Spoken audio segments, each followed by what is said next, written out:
Токму така се наоѓаме во мобилното студио на телевизија Нова, како што кажавте, на плоштадот Магнолија во Битола.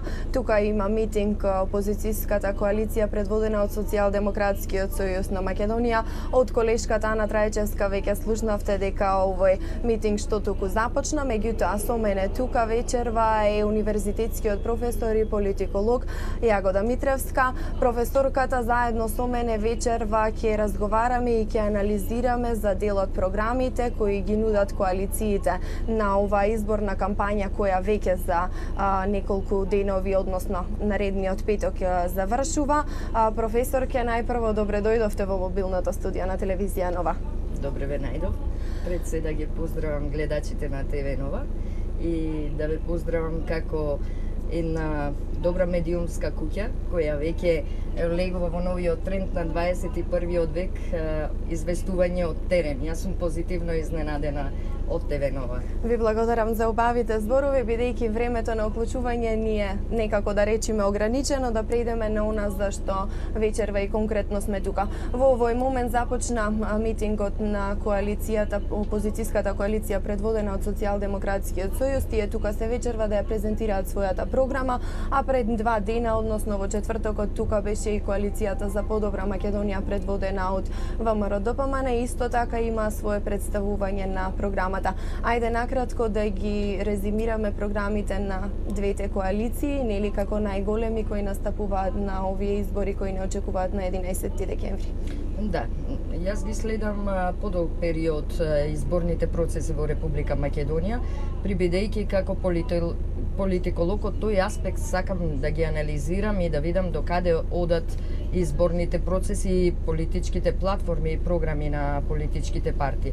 Јас би направила една компаративност помеѓу двете политички најголеми партии кои се предводници на две коалиции, за приметив дека поентирањето на нивните политички платформи и изборни програми се поентирани повеќе на економската сфера, каде што доминантни се состојбите во земјоделието, проектите за младите, стапката на вработеност и зголемување на странските инвестиции, за приметив дека имаат обемни политички програми, што не мислам дека граѓаните можат да ги прочитаат, прибедејќи забележав кај ВМРО-ДПМН во програмата Реалност е 526 страни, кај партијата СДСМ, Социјалдемократскиот сојуз, е негде 262 страни и затоа е добар овај начин на презентирање преку митинг и поентирање на одредени главни точки во кои тие се залагаат.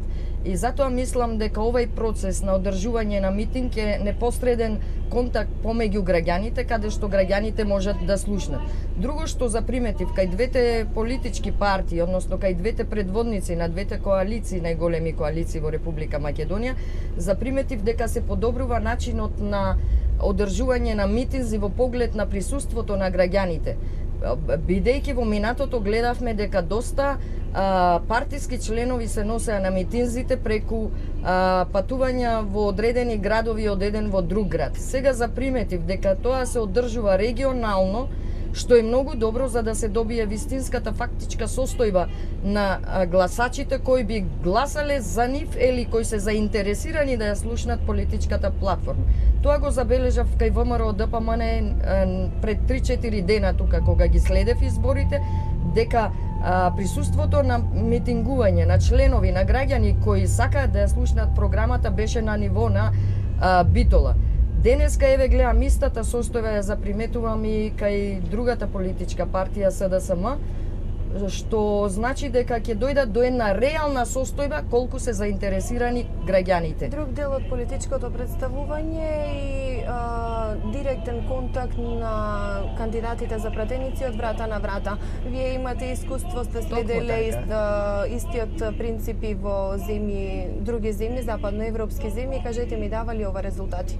Јас во текот на мојата докторска дисертација која се школува во Руската Федерација, имав прилика да ги следам изборите на регионално ниво во 2011 година во Руската Федерација и заприметив таму дека истиот принцип се применува и таму, и ако високиот развој на технологија на интернет комуникациите е често присутен сега а повеќе помеѓу младината, односно повозрастните луѓе сакаат да слушнат директен контакт со кандидатите за пратеници, и тоа го видов и во Руската Федерација, каде што во начинот на избор се практикуваше непосредност помеѓу кандидатот пратеникот или градоначалникот. Во тој период јас ги следев изборите за областните избори на губеријата и видов дека истиот принцип се применува од врата до врата. Низ историското минато, кога јас бев и политички активна еден период, и во моите анализи на мојата докторска дисертација, која сега треба да премини во високонаучна книга која ќе изучуваат високошколски учебник учениците, односно студентите, за принципот на избори. Јас веќе за 3 месеци спремам таа анализа која долго сум ја спремала на територијата на Република Македонија и правев компаративност со останатите избори на Балканот. Од каде потекнува ова од врата на врата? Ова од врата на врата и во Македонија почнува во 1999 година, кога јас и бев директно вклучена за председателските избори на кандидатот помеѓу Борис Трајковски и Тито Петковски. За прв пат во Македонија почнува од врата на врата, тогаш се викаше кампањата излези да гласаш. И се постигнува ефекти кај повозрастните генерации. Поточно кај неопределените членови дава возможност за непосреден контакт, да се определат во моментите на денот на избори за кого да гласат. И тогаш се примени тој модел во Република Македонија 1999, повторувам. Мислам дека потекнува од западната демократија, поточно од американскиот принцип на избори, кој од тогаш па до сега Македонија унапредува во тој принцип излегување, односно излези да гласаш или врата до гласачите. Во однос на програмите споменавте дека заприметивте дека добро е опфатена економијата. Да. Кажете ми, можете да издвоите некои од проектите кои би ги пофалиле или пак би ги скритикувале од програмите? Па економските програми во принцип ми се свиѓаат затоа што укажуваат за зголемување на стапката на вработеност. Тоа го заприметив, опсежна програма имаше ВМРО, ДПМН, дури и малите партии заприметив дека имаат добри програми. Јас следев програмата и на Подем, една од помалите партии која е во коалиција со ВМРО, ДПМН. Исто така ја следев и програмата на ВМРО за Македонија, која ја презентираше Лјупчо Ѓоргиевски, една добра теза која кажа дека секое село може да има жиросметка и да се развива како план за развој на економијата. Исто така ми остави впечаток презентирањето на економската програма кај ВМРО ДПМН за развој на руралните индустријски зони, која може да зголеми стапката на невработеност и задржување, односно на населението да се заживеат селата подеднакво на територијата на Република Македонија. Како една аграрна реформа или аграрна земја, каде што се зголемуваат субвенциите се постојано со текот на изборите за време на кампањите и како предизвик на една реална програма која тие ја укажуваат и пред тоа со тоа што го постигнале и унапредување на една реформа во земјоделието. Заприметив и кај СДСМ кои се залагаат за развој на земјоделието, меѓутоа повеќе се ставаше и акцент на активноста на младината која сакаат да се задржи во Република Македонија.